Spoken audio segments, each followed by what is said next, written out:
I can go out and grab you one of these espressos with like whatever. is that good? And water. Okay. So like a single shot espresso with milk or black? Milk, sugar. Okay. خلاص, I'll do that right now, inshallah. And so we can have a seat. because that machine is not great at all. Have a seat right here.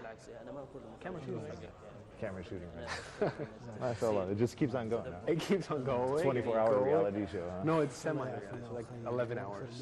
11 hours. 1 hour break for... No, 11 hours, and then when we finish at 11, they then show like a rerun for another 11 hours. And I don't know what to do for other. Oh, I see. They run one whole day. Yeah. 2 hours. So are they running it? I'm sure they're live streaming it. But are they also? It's two things. It's YouTube live stream. Yeah, I saw that. And also satellite. Satellite. Yeah. So satellite. I think most of the views come from satellite. Okay. So do they also archive it? I asked for a copy. They said hopefully when we go back, they'll give me a copy. Yeah. Inshallah. Khalas? Okay, so I'll get you a coffee, inshallah. Jazakallah, barakallah. There's espresso with like some milk, sugar, medium sugar, extra sugar on the side. The Somali, they eat lots of sugar. Oh, so you want sugar with coffee? Yeah. Okay, I'll get you one. Listen, I'm going to come back. I'm going to get him a coffee. Wa alaikum salam wa rahmatullah. Sayyid, how are you? Fine. Inshallah. My name? اسمي Abdullah. Abdullah, mashallah. What's your name? Jamaluddin. Jamaluddin. From where? Minnesota. Huh? America. American? Alhamdulillah. What about yourself? I'm from Australia. Australia. Down under. Down under, yes. That is definitely down under. Mashallah. All my pilots, they go there. Pilots, you work here for like a... The government. For agency pilots? So Saudi pilots. Yeah. So... military or civilian? Military. Yeah, so MD-30 and Apache helicopter pilots and F-16s. Question. Yeah. Saudi's ability to fly planes, is it the same as everyone else or is it lower? Say that again? Saudi's ability to fly planes. Not like the cars. Although, when they first go into their training and that, like when they're driving like the helicopters and that, man. I know they're reckless people. They are reckless people, so they are. They yell at them. Wa alaikum salam. Tayyib. Quiz. Jamal. Is everything okay? Quiz. Alhamdulillah. Reckless, huh? Huh? Reckless? Yeah. They fly too fast and too low. Yeah. So. Probably think they're in some like movie game or something like that. Yeah. They still haven't learned Call of Duty yet, I guess. But inshallah. How's everything, Jamal? Good? Alhamdulillah. Are you enjoying Mecca? Yes, I love it. MashaAllah. Your first time here, or you've been here several times? I come every other weekend. Oh, MashaAllah. You're living there, working? You're in Riyadh? Yeah, I'm in Riyadh. Yeah. So good, one weekend I go to Mecca, one weekend I go to Medina. MashaAllah. Barakallah. Yeah. Use your time well. Yeah, that's exactly. Fly down, drive down. Yeah. Fly down? Yeah. No, I drive. Drive. Yeah. You love driving that much? I love. Yeah. What are you doing? I mean, how many people love that? Have you seen the signs? Subhanallah, Allahu Akbar. Yeah. Building of a whole bank account. Alhamdulillah. You never forget about dhikr here. Question. Wallah, you don't. It's a blessing, you know. Yeah, wallahi.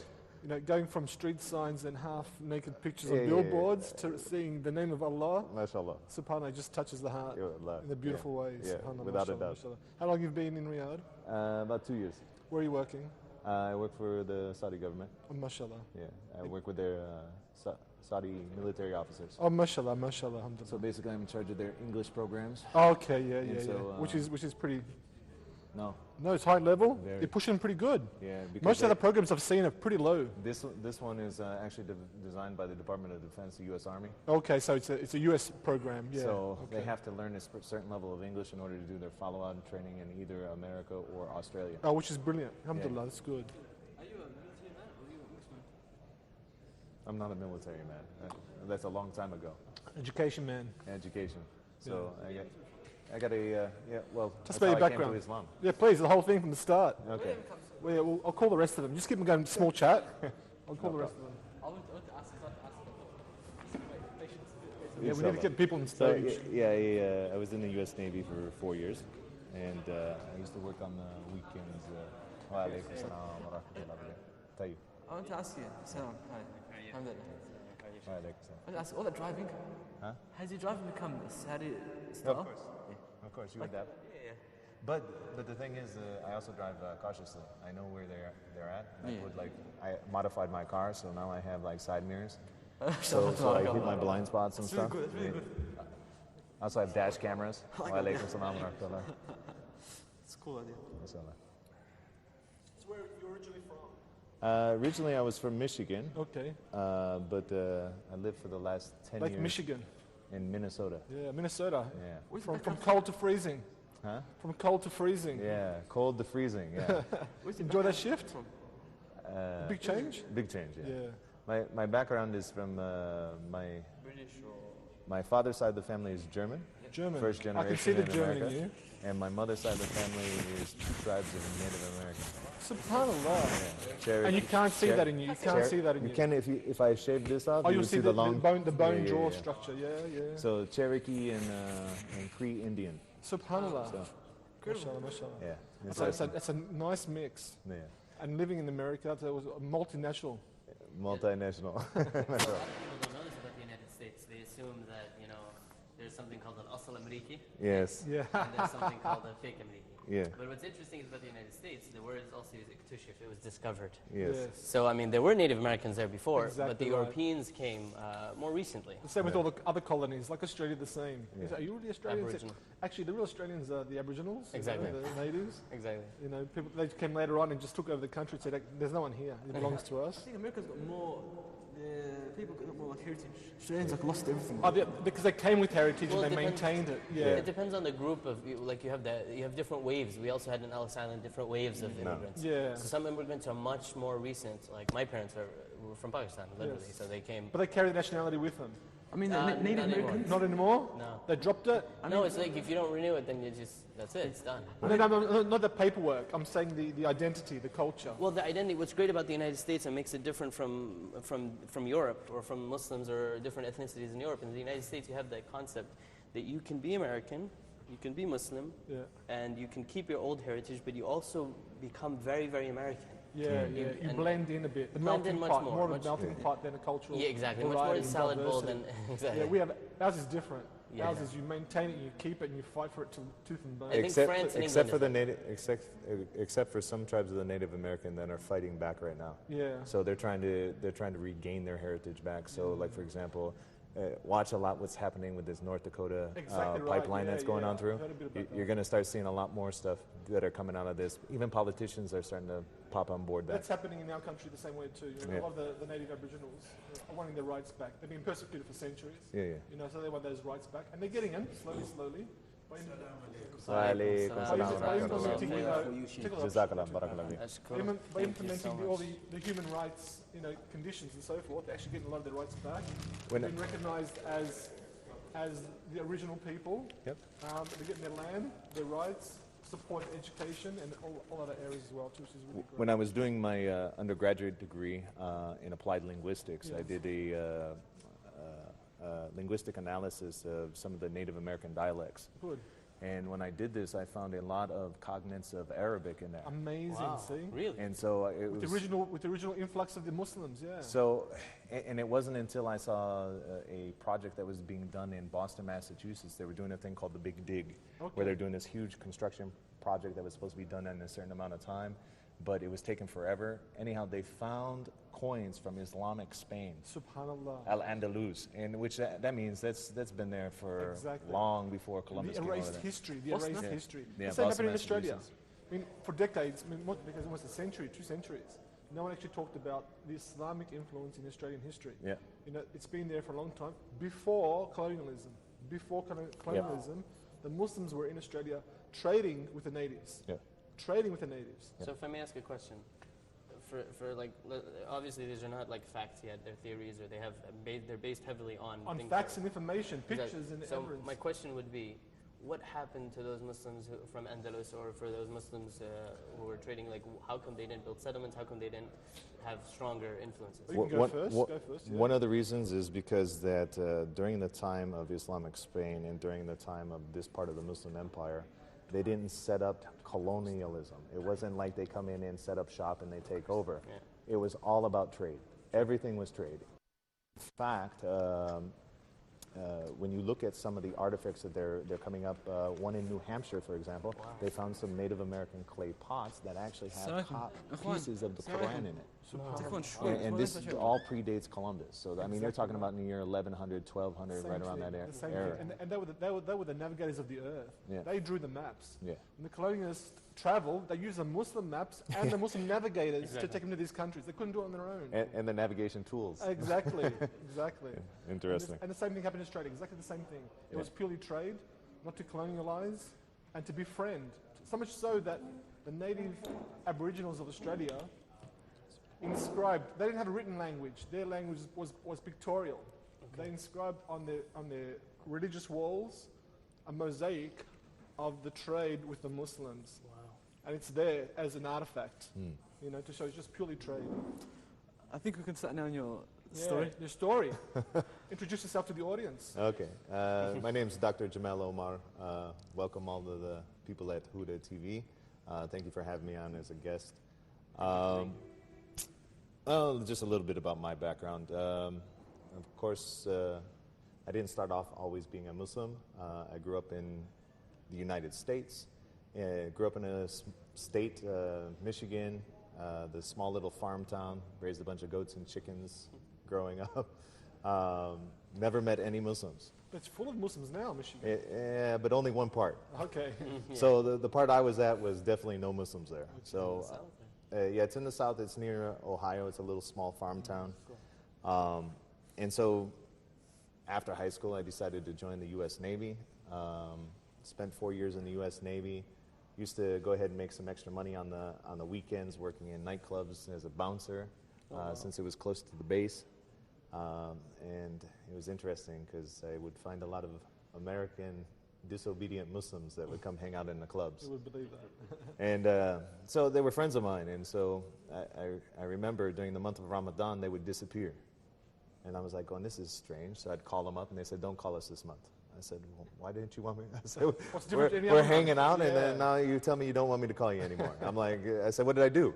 They said, nothing. Our God told us that we can't do it this month. I said, 11 months out of the year you do all of this stuff, and then 1 month you quit with nothing? I said, man, you guys are some strong people. So anyhow. Only 1 month. Yeah, only 1 month. So it piqued my curiosity, and of course I went down to a library and picked up a copy of the Quran, and obviously found out that was... Version? Which I have no idea what version it was during that time. It was the only available copy they had in the... Avery or Pictol or something like that. Yeah. Probably. Yeah. Only available copy that was in the library. I started reading it. And then, of course, I come across the verses, the ayat, that talk about drinking and hijab and all of these wonderful things. Wow. And so then I started going to him and say, wait a minute, this is not exactly according to what the book says. This is what it says. Yes. And I didn't know it at the time, but I was actually giving them dawah. Amazing. Before I even became a Muslim. Amazing. And so, you know, and then eventually they were like, hey, listen, you can't hang out with us anymore. And I'm like... You're leading us to the right path. You're leading us to the right path. Make us feel guilty. Yeah. So anyhow, so that's how I came into Islam, and then excellent. Alhamdulillah, Allah. So it was a self-guide. Yeah, pretty much. No one else helped you. You were researching yourself. No, because all of my examples were Muslims that were not practicing. Okay. And they wanted to live the sinful life. Yeah. So this is a good example of what we were talking about shortly before. I think a few hours ago. We mentioned the saying of some of the scholars of Islam that Allah subhanahu wa ta'ala will help this religion with you or without you, even through the hands of people who are fajr. Exactly right. No. What? إن الله لا ينصر بدين برجل فاجر. برجل فاجر, exactly, with a sinful man. Yeah. And you know, we can learn from this that, you know, even the people who have a lot of mistakes, at the end of the day, La ilaha illallah Muhammadur Rasulullah will definitely help you out. Inshallah. Continue on, Sean.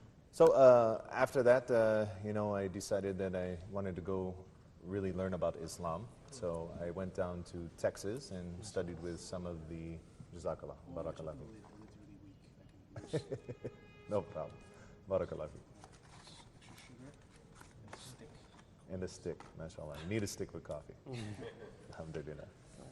So went and studied with some of the ulama in Texas, and then it would bring me up to Minnesota. Did you move your family or something? Were you married at that time? Well, one of the disobedient Muslims I decided to marry, but of course then we had issues going with that. Alhamdulillah. Alhamdulillah. Allah made it best for you. I always make dua that Allah subhanahu wa ta'ala guide myself and her and her family to the right path, inshallah. But anyhow, I decided I wanted to get married again, and so prayed istikhara to ask Allah's will in that, and it ended up leading me up to Minneapolis, where I got married again. And then I got to study with one of the great gifts to Minnesota, Sheikh Walid Idris Manassi. May Allah preserve him, because he's really a fountain of knowledge, especially in America, to the Muslims there.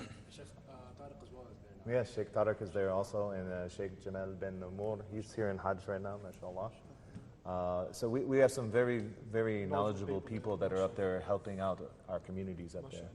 So sat with them for quite a while, and then I decided I wanted to come to the Mamlaka here in Saudi Arabia and come stay. And the interesting thing is, like, before Islam, you know, I entered into the military, so I didn't further my education. When I became a Muslim, I decided to go back to school to help out my community, which was something totally different. Before, it would have been something that was for me. Exactly. Now, it was something that I wanted to help out others. And so instead of going for education for helping out myself, I wanted to help out others. So I went back, got a bachelor's degree in applied linguistics, got a master's degree in curriculum and instruction, and a PhD in educational leadership and administration. And inshallah, bi'idhnillah, my plan is to actually bring back knowledge to the Middle East and Africa, since these were the main hubs of knowledge, and start opening up universities that are based on sound principles, so the non-Muslims will even want to come here and study like they used to. It's amazing. So inshallah. That's In what area of the curriculum? So it has to be a balanced curriculum. There has to, of course, be an Islamic component to it, but there's also got to be science, technology, math, and the different parts that are going to guide basically humanity for on the high level, future. like a rehaul of the whole education system as it is. Basically, only based off of sound principles and understanding, and also going to take the curriculum so that it's applied knowledge, not theoretical based. Because one of the biggest problems that the educational system has is that it's all theoretical based knowledge, and so when they come into the real world, they don't even know what to do with it. And it's not practical anyway. It's theoretical and not practical. Well, it's the same concept if you want to teach a child something. You know, you can't just sit there and say, okay, you got to do this, you got to do this, you got to do this. You got to show them. So they have to have that hands-on experience in order to go the way through. the real learning was in the past. Yeah. You know? Really. Yes? Incredible. You mentioned universities. Yeah. And establishing universities in the Middle East and Africa. Yeah. Is it a top-down kind of thing or a bottom-up? Like, would you start with kindergarten as a program, like designing a program, or would you start with PhD? Top down. You start top down. And the reason you start top down is because in order to get to the whole program to be sound, you need to start with where you want to be. Start with the objective and the goal of how you want the university, and then work down the whole curriculum all the way through. That's right. Gears from the top down. Yeah. Top down is the role model. Yeah. And everything changes from there. So You know, if you have a new, for example, let's say there's a new media, a new type of study or learning. Starts at university and comes back through the system, through the education system. And actually, if you actually look at the history of, like, even American universities, that's how it was designed. They started with the university level, and then they went ahead and accredited the schools, and then the schools created the curriculum in order to go ahead and feed the job pipeline. When the job pipeline changed, then they went ahead and changed the curriculum structure. So it's something that it kind of changed over a period of history. And so Islamic schools, which is interesting, Islamic schools and African schools, many non-Muslims over the history have came and studied at these schools because these were the sources of knowledge, and these were the best fundamental principles that were during those times. And unfortunately, that system got taken away and based upon a system that is not conducive to growing humanity. It's the system that they have now, this accreditation university system program. That whole thing needs to be revamped, and I believe that the Muslims and the people in basically these minority areas, they have the opportunity. Perfect example, for example, if you go to Microsoft, Google, Facebook, the majority of their employees are being brought in from out of the country. Muslim countries. No American is qualified enough to go ahead and work there. In IT, in any of those fields. Right, in so any of those fields, because of the science, the technology, and math, they're at the lowest level. Yeah. You go. They had to actually create a special J visa in order to go ahead and bring these in, to go ahead and fill the spots there. wow. So I'm really impressed by that idea. I never heard before the idea of bringing non-Islamic knowledge to the Islamic world so that non-Muslims could come. Yes. It's like, it used to happen, but no one ever mentions the idea past. of... No. No one mentions it. It's a huge undertaking. And how would you, I mean, if you were going to plan it out, let's say in a 10-year plan, Yeah. what would be the first, second, third step? So the first thing is networking, of course. People that have the same sound mind and vision that want to go ahead and recreate something. If you look at the history, for example, in Iraq and Babylon, and you look at some of the older Yes, good. Al-Andalus, you see Damascus, you see these were hubs of learning. And all of the information that came into even Western theology today, it all came from these sources. Even philosophy. Even the whole philosophy thing, all of that stuff came in there. But unfortunately, that part right there has been put as the, how do I want to say it, their qibla. Yeah. So they put this philosophy as the qibla, it's which a is their damaging part. guiding principle.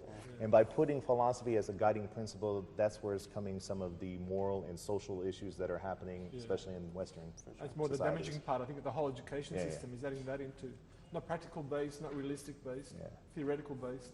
I had one of my students on the weekend schools that I do, the Islamic schools. His teacher came to him and says, you know, Muhammad, you know, we came for monkeys. And he looked at her like this, and he gave her this look, and he said, you may have came from a monkey, but I didn't come from a monkey. Good point. So, He's got it right. He's got it right. but even at a small level like this, it's interesting that philosophy is kind of like all the way guided down, their principles. all the way down, all the way down. So, if I may ask a question, we touched base on Al-Andalus, which I'm very impressed by. I must ask, there was obviously, Ibn Hazm rahimahullah ta'ala, and he was able to build the whole idea of studying interfaith or studying, comparative religion, basically. He's the one who wrote many books on that, and to this day we read a lot of his books in our universities, Al University and Imam Saud. The So, difference between interfaith and comparative religion is very different. okay, They so can't, we'll like, stick with, okay, I'll avoid that, so thanks for the heads up. So, comparative religion, but basically what I wanted to ask is that, do you think that when you work on these projects, do you think will he play a big role? Will his works play a big role in this?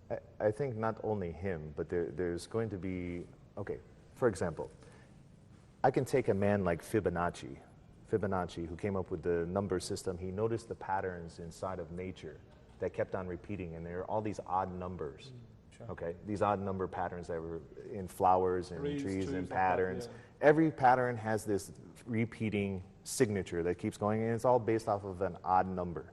Sure. Okay, so when he noticed all of this, now inside of this are sound principles that are actually underlining out of Islam. Very much so. Without a doubt. Very much so. And so it's interesting that the whole number system that all goes linked into it, this man took it and he found a pattern in it. Now he's a non-Muslim. Sure. Okay, so this is one of the issues that we have, is we like to go ahead as Muslims and go ahead and say, okay, we're just going to study Islam and not incorporate what some of the other people took this Islamic knowledge and what became of it. Brilliant. A type of secularism. Right. I agree with So I mean, Service Islam. right. So the Prophet ﷺ, he said to take the good and leave the bad. Exactly. So this is one of the things. We need to make sure that we're taking the sound knowledge that is coming through and make sure that our guiding principle that is judging all this is the Quran and Sunnah. Sure. If you follow this line, then there's no problem. Sure.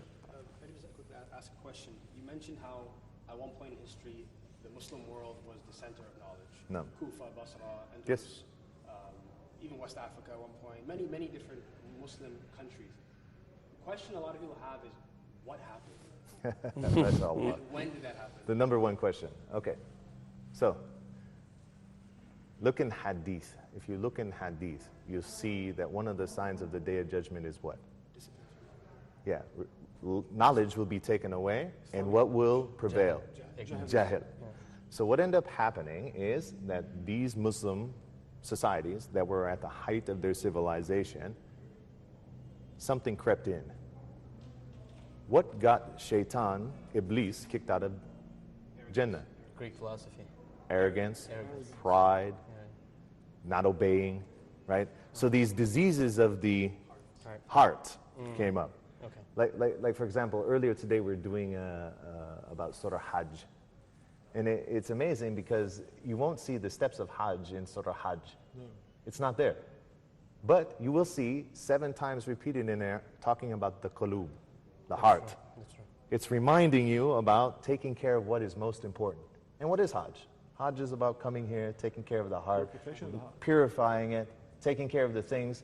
Because every time that you're connected to the dunya, you're getting stuff on it. It's like being in a place that's dirty. So if I may interject really quickly, so do you think, apart from what you're saying about the which I agree 100% by the way, I really like that you highlighted that, do you think that the delving into Greek philosophies that played a role? But whether it played a role in it, Allahu alam. We don't know that. We do know that that's where it ran to.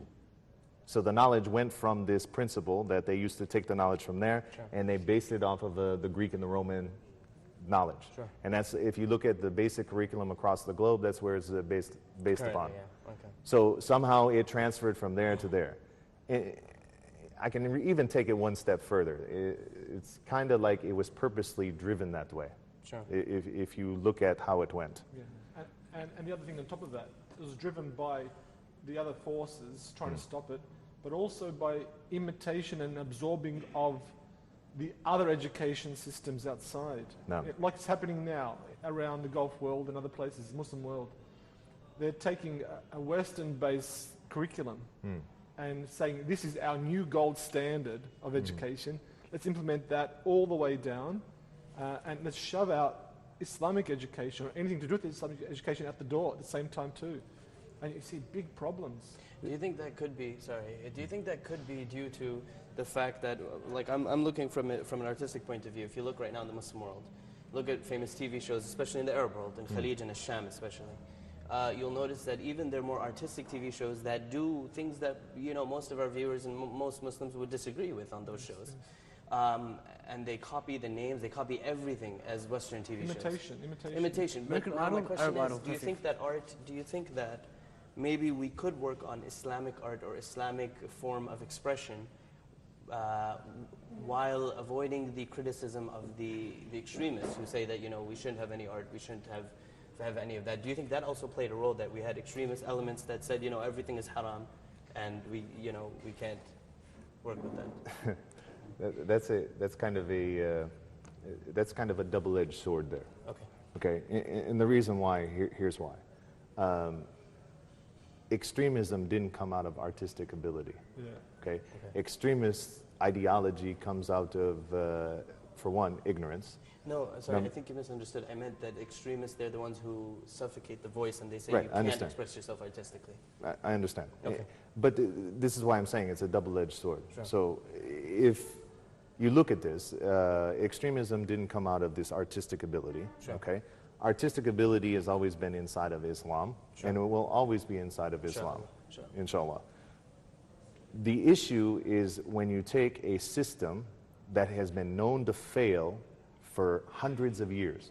For example, take the American education system. Sure. It's been a complete failure.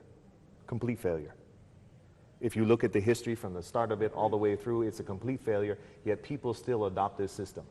They still adopt this system, they want to put it in there because it's the American curriculum, all of this stuff. And even their own scholars in that say that this is broken. Exactly. So why do we keep on pulling this stuff? Why do we continue to keep imitating it? Why do we continue to do this? And this is what is giving some of these extremists, so-called extremists, their voice. Exactly. And this is why they're saying some of the stuff that they are, and that's why they're going ahead and extending it all the way to like other things that are halal. Yeah. And they're saying, no, this is haram.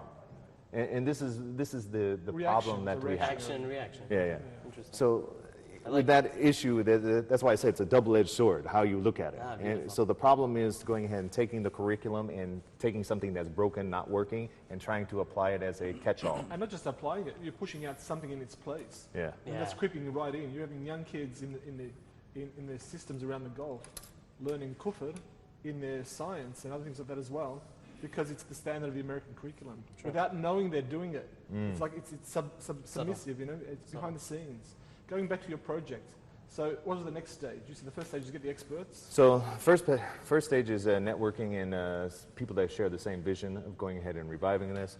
Next would be drawing up the curriculum and start raising funds to start opening up universities. Developing the curriculum, and it'll be a living curriculum. It's not something that you draw up a curriculum and it's set.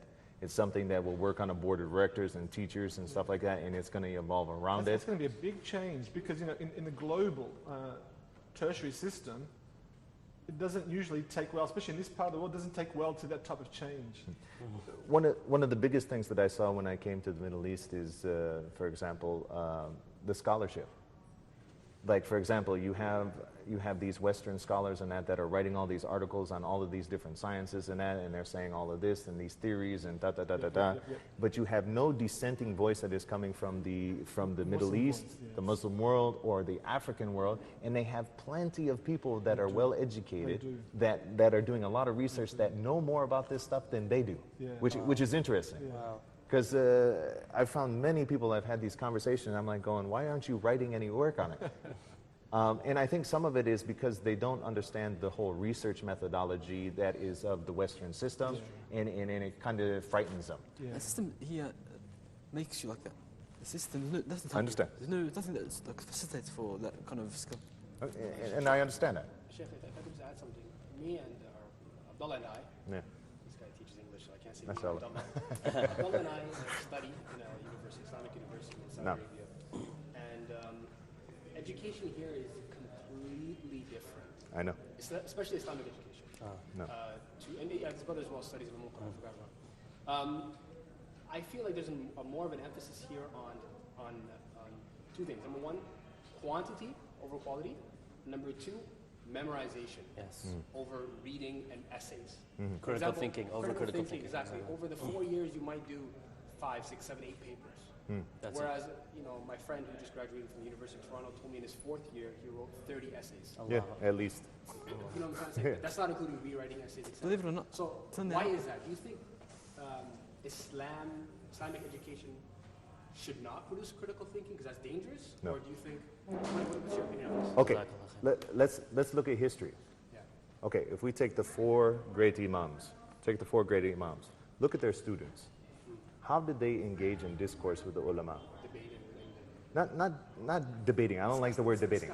Not only discussion, but they made them, these great imams, made their students think about things. They gave them tasks to do and think about it. I remember one of the students. He was the imam, and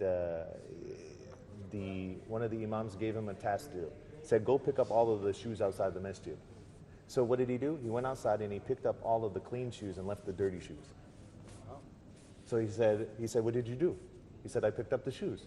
He said, no. In fact, go put all the clean shoes back on the floor and pick up all the dirty ones.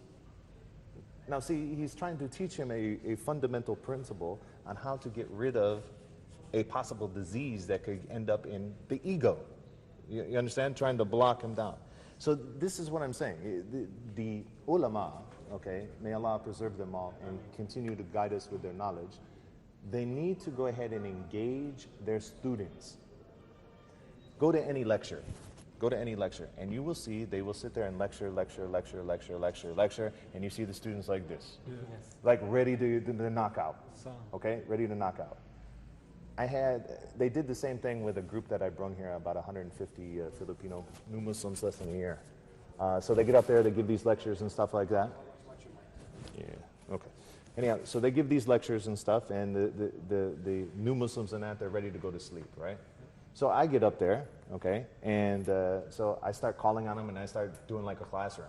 You know, I interactive and engaging them and stuff like that. And so now they're asking all these questions. So what happens with this? What happens with it? You understand? Stimulating. And they're going back and forth. And you'll see this, and they were amazed. They were saying, how did you do that? I said, what I did is I tapped in and I elicited responses from them because I want to know what they have a problem with. Yeah. My job is to find out what are the issues that they have so we can do some learning, right? If I have a child, I don't sit there and just teach them and lecture at them. What I do is I have to go and teach them. And interact. You have to interact, and you have to let them go ahead and make mistakes. Good. Let them make mistakes in a safe atmosphere. And that's something that is missing from the Islamic education of today. I agree with you 100%, 100%. Inshallah. On this issue, the same issue too. Now, you're saying this project you have, this idea, this vision, I can envisage a lot of barriers and huge brick walls and steel walls coming in front of you. No. The first one being that establishment does not want to change, nor do they want to allow someone with this vision to come in and change them. Right. How did you overcome that? So one of the things with any kind of endeavor that someone wants to do, great ideas take lots of patience. A lot of patience. A lot of patience. You're going to run against opposition to things, okay? And if you didn't run against opposition, then your idea is not worth anything. To be honest with you. Exactly right. This is a natural part of trying to change a system. Reforming. Right? Yeah. If I wanted to sit here, for example, in Saudi Arabia and I wanted to change driving, that's not going to happen overnight. Yeah. That's something that has to come from the people, and it's going to take years and years and years of work. It's not something that's going to happen overnight.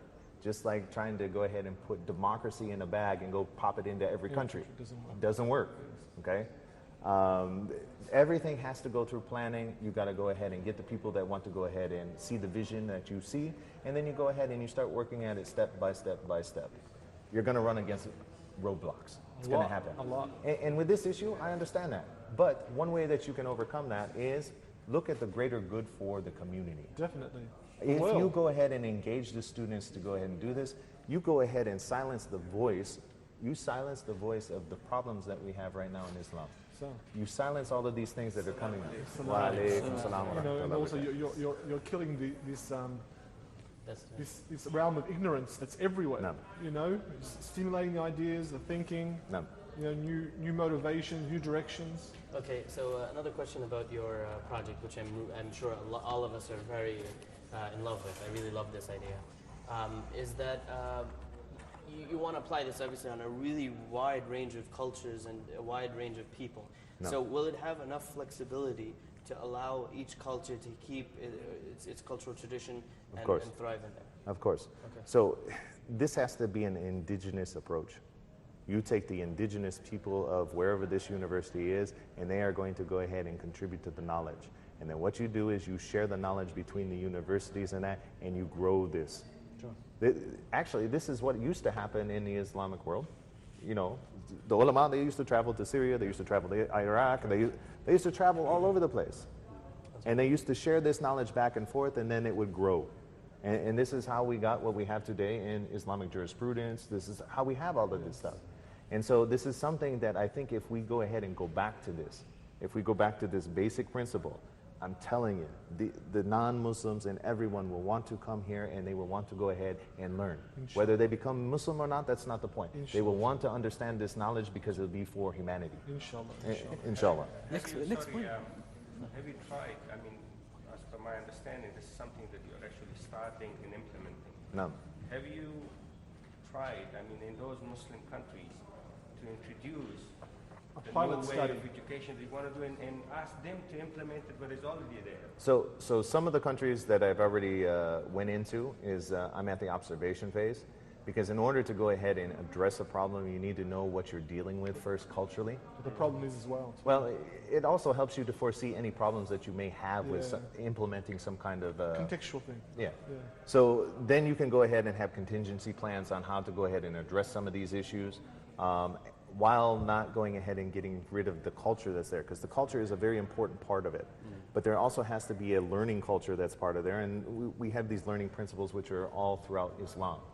And so this will be the guiding force that goes ahead and guides the whole thing, and then each of them will go ahead and contribute to the whole corpus. So all of the learning that will happen. Which inshallah. country do you think would be a country that you think you could apply this to? The guinea pig. So probably, to be honest with you, I would probably start in North and East Africa. Okay. Start in North and East Africa and then work throughout the Middle East. Something like Morocco or something like that? Yes, Morocco, Algeria, all of that. Okay. Start there and then work on the East Coast, maybe to Kenya, Eritrea, Somalia. Why choose it? Why there? There's a reason why. Okay? Number one, if it'll work there, it'll work anywhere. Why do you say that? Because they eradicated basically their whole education system and based it off of the West. Okay, so they could Off do that it Western before model. they could do it again. So if you go ahead and hit that first and change and empower those people first, then the rest will go. Because you already have knowledge over here. They're the worst. Huh? It's like the worst there. Yeah. Start the worst. And if you start there and expand stuff and does well, I think it'll catch like wildfire. No. So like, they've really boomed from this new process. so impressive. Let's copy. And also, it's probably Africa, to be honest with you, is the richest country on the planet, yet it is the poorest, which is interesting. Yeah. Political, economic pressures. Yeah, well, there's other reasons, but we don't have time to go into that in the show. That's a Especially whole I'll be nother honest, show. During Hajj especially. Yeah, during Hajj. Sheikh Jamal, this is Dr. Abdullah. Dr. I think Abdullah. you could introduce yourself to Sheikh Jamal. Dr. Abdullah, I teach at the University of Al-Baha. It's about 5-6 hours from here. Yeah, mashallah. And I teach comparative literature. Mashallah. I'm from Pittsburgh, Pennsylvania, but originally I was born in Africa in a country called Niger. Yeah. It's a French-speaking country. No. Yeah. Yeah, so he teaches, you're a professor in what exactly? Comparative literature. Mashallah. Good. So when he heard this Yeah. project, No. I saw it and he was very, very happy. Yes, it's... And my father, his eyes lit up from this project. He loves this kind of project. A dream for him. So our brother mentioned that you're going to have opposition from the establishment. I also want to bring up, you might have opposition, me as a person who's studying in the more religious circles. I'm saying that you might have stark opposition from the people who are, very educated in religion, maybe a little too closed-minded, not because of the religion, but because of their own reasons. I don't think much. I think less than you think. Because they do oppose anything that's foreign or anything that's different. So how are you going to be able to pander to, or explain to these people that, look, this is not against you, this is for you? So, one of the ways that you deal with that is you involve the people that might have the problems with it. Okay. Okay? It's easy to go ahead and please people that are happy with you. Exactly. It's harder to please people that may not be happy with you. How do you go about doing that? So, this comes with communication. So, what are your issues with this kind of program? Okay? So, you go ahead and you list your issues with this kind of program, and then we address each of them one by one. Okay. Okay? So, this is some of the problem. When someone gives us opposition, instead of going in and having communication, we go ahead and say, okay, it's over with. It's done. Exactly. We don't have this communication back and forth. We don't have this discourse. Dialogue. This discourse, this dialogue needs to happen. It's the same dialogue that I do in the United States with non-Muslims when I'm talking to them about Islam. Okay. It's dawah. You're sitting there having this dialogue going back and forth. It's like a tennis match. One person hits the ball, the other person hits it back. You become You're a going team. back. You're a team then. That's all you're Intellectual. doing until you guys meet common ground. Okay. Once you reach common ground, then everybody works together. The only issue, this is brilliant and it works with a lot of people, the only issue is when people justify their hatred or their animosity based on what they perceive is the Quran or the Sunnah or something as great as the Quran and Sunnah. So, how do you deal with this difference of opinion when people have very strong ideals and very strong opinions on things? Thank you. So, I understand that's a huge challenge, probably one of the biggest challenge we have as Muslims, is people that have cultural things that are tied up in there, and then they also have understanding of what they understand to be the correct Quran and Sunnah. Exactly. This is a big problem that is not going to go away all the way until Day of Qiyamah. Day of Judgment. Exactly, you're So, right. That's right. do we go ahead and give up, or do we go ahead and still continue this dialogue? The only way that we can go ahead and fix this problem is to continue to have dialogue and reach across the aisle, okay? Come together, work with these issues, come on the common ground, and then work forward together. And it's possible. Do you know Hajj, for example? We go into the Kaaba. I'm making tawaf. I go make tawaf around the Kaaba, right? I see people from Syria. I see people from Kashmir. I see people from Burma. I see all of these people, okay, coming together to do one thing. 4 million people coming to do the same thing. Allah. It makes you think that anything is possible. When you see that, if we come together like that for this, A million differences. A million differences. million differences, but we come together and if somebody says Allahu Akbar, in 10 minutes everybody lying straight up, boom, ready to pray. Allah. This is an amazing benefit. This is a blessing from Allah subhanahu wa ta'ala. And I'm telling you, this is a reminder for us that anything is possible. Anything is possible when we come together and work on things. Inshallah. Your next phase, which is the first, second phase. So the first phase was the vision. The second phase is to go Design ahead, and implementation. design and implementation. Third phase is the actual order in which it will roll out. And then the fifth phase on it is of course, the money, the backers that will go ahead and support What's the the biggest challenge? I mean, what ways you're planning to actually Fund come it. up with financial So, solution? interesting thing on this. My own education. So I went from bachelor's all the way through the PhD in one shot. Okay, bachelor's to PhD in one shot, and ended up with about $150,000 in debt. Wow. $150,000 in debt. Yeah, it's a house. That's exactly the American House. system. Okay, it's the American system. How's that? Debt for life. Okay, now if I lived in a place called Canada, or I lived in a place called Denmark, or, yes, you would walk out with zero debt. Exactly. Same degree. Canada costs money. But here's the problem. Here's the problem. They go ahead, the world, the society, goes ahead and gives more weight to the American degree than they would from a degree from Canada or Denmark. Exactly. Which is interesting. It's more valuable. Right. Socially, society-wise, they've created this whole system this way. Allah. And this is why it needs to be challenged. This whole thing needs to be challenged. Also, if I may mention something more about the economy behind this, we have to remember that Denmark's population is very little, and they have high taxes. That's true. So that's why the socialist system works, and that's why they can do that with the colleges and universities. Meanwhile, and same with Canada, less population. No. So without getting into politics, how would you let's go fund Africa. Let's go Africa, for example. Exactly. If we start in Africa. How would you fund your university? Or Poor countries, lots of people. Let's go Africa. Sure. Let's just start with Africa. Sure. We won't even go into the Middle East. Africa, large continent, produces 3/4 of the world's precious metals, gems, oil, all of this stuff, all of these resources, and they trade it for fake paper. They trade it for fake paper. And now they're laden with debt. So their leaders have sold out their countries and their resources To world leaders. to other governments. well, their leaders were propped up. Yeah, I understand. So one way to do that is to go ahead and take this ideal and have the people run the university. So what they would do is become a part of the solution. Grassroots movements and all of it, they work the university up from there, and then you build it up and it will change actually the governments and the society, how it runs. It's beautiful. If you do it this way and you have the people that support it and you run it, it'll succeed.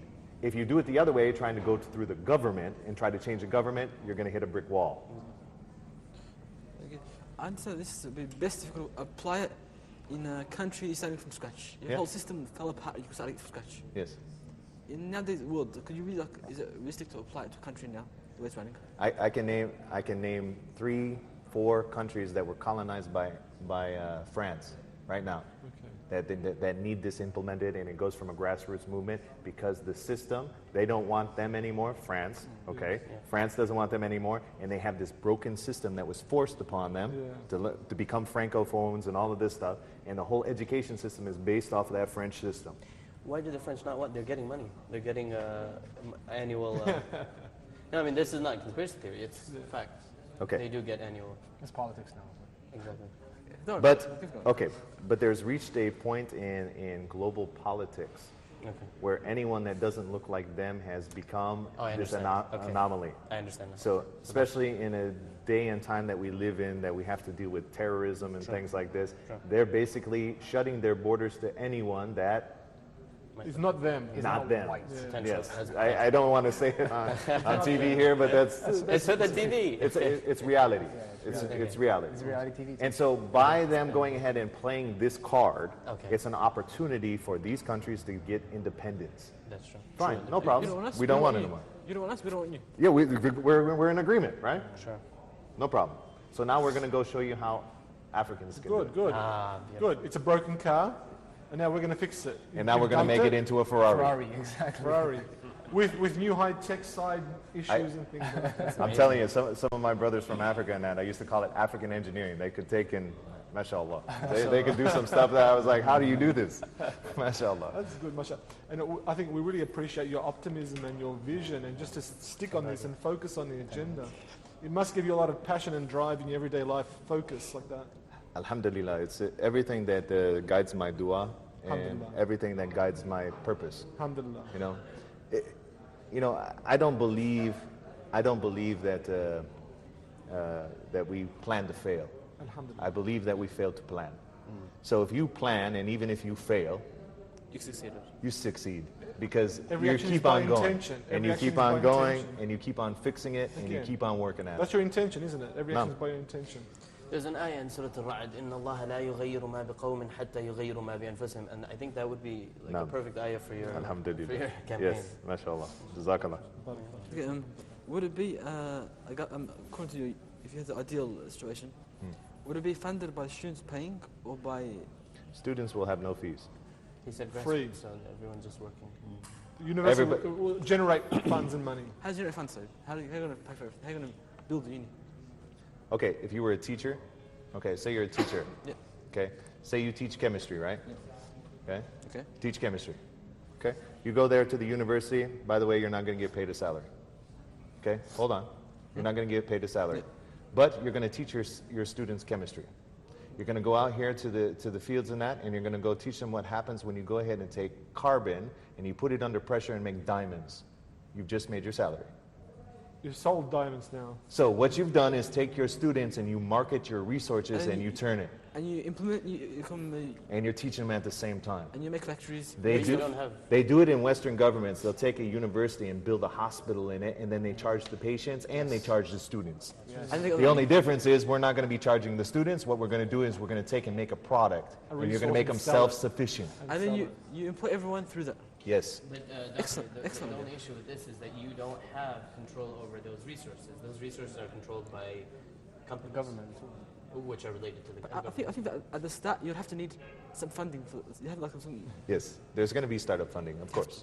Yes. So- Someone's going to put money into it. Yes, I understand. And that's where that's the fifth part of it. You go around and you start getting donations and funding. Because I'm telling you, you get enough people that share this vision, and I'm telling you, that will want to go ahead and I mean, support how this many vision. universities, even in our country, some great philanthropists actually fund the whole university by their own pocket. Yeah. Well, even if we take here in Saudi Arabia, Kaust University, it's got a $10 billion endowment fund Prince from the Sultan, king. Prince Sultan. Yes. Same. No, but like the resources again, you don't have control over those resources. How in You your buy them out. example, You buy them out. You buy out the resources. Okay. You get the money. So educational resources, okay, educational resources, okay. Generally, the system that was created for college universities around the globe was what? The government in the state was supposed to provide the education. most of the time, but then they privatized. They privatized it, okay? So what you're going to do is you're going to bring it back to the public sector. It's run by the public. It's for the people, by the people, okay? So this is public land, From morning. Sure. public land, Sure. okay? So what you're going to do is you will sell back these rights back to the government. So your government is probably going to be your largest customer. Okay. Everything from chemistry to security to every single kind of field that you could possibly imagine, the government needs it, right? That's true. They need development, they need IT, you they cut a need all deal of that with- stuff. you cut a deal So with what you're going to do is you're going to self-assist, you're going to support the government, you're going to support the country, and you'll build it from the ground up, from the people. Sure. Will the government support them? Yes, Okay. yes. That's not a no. I'm telling you, once they start going, I'm telling you, they'll support it 100%. Incredible idea. Really, I'm impressed by this idea. You live in Riyadh? Yes, Riyadh now, yeah, That's good. I can keep contact with you. inshallah. 'Cause I have a feeling that sometimes I believe certain ideas, like this idea, No. I believe that Allah didn't make this idea to fail. No, It's there for something. No. Either in your lifetime, in my lifetime, or in the future. inshallah. So inshallah it can't die. Inshallah, bi'idhnillah. So I'd like to, do you have a paper version of it? Yes, I have it all drawn up. I have to at least, if I just copy, even just put it in the, like in the cupboard one day, you might find it. You just- Inshallah, I will get it to you. So inshallah, we're going to pray Isha in a few minutes. Inshallah. And, but before that, we want to thank you. Jazakallah. Jazakallah khair. Barakallah feek. Jazakallah Show. khair, inshallah. And the audience, I'm sure, is thanking you back home. Inshallah. And we hope that you come back again and again. And I just want to mention also that can they connect with you on Facebook or anything? Yeah, you can go to either Dr. Jamal Omar or, yeah, that's the easiest way to get me. So, and also, if you guys have comments, we're going to do social hour soon. I don't know if it's tonight or maybe tomorrow. I think we have time tonight. The director said he wants to do We have somebody who might come. Yeah. I don't know if you were told. I was supposed to might come yesterday and I got stuck in No, security this is coming somebody. into the haram. This is somebody who actually. It's amazing, Qadr the way it came Mashallah. together. It is, Excellency, the Gambia Minister of Higher Education and Religious Affairs. Oh, did you look at that? Gambia, mashallah. We What can are the start odds there. of that? Huh? What are the odds of that? I- Education, higher education, has a Africa. strange race. Mashallah. Allah has a strange He race. might come. So inshallah, Inshallah. we'll make dua for that. You guys can do your. So if you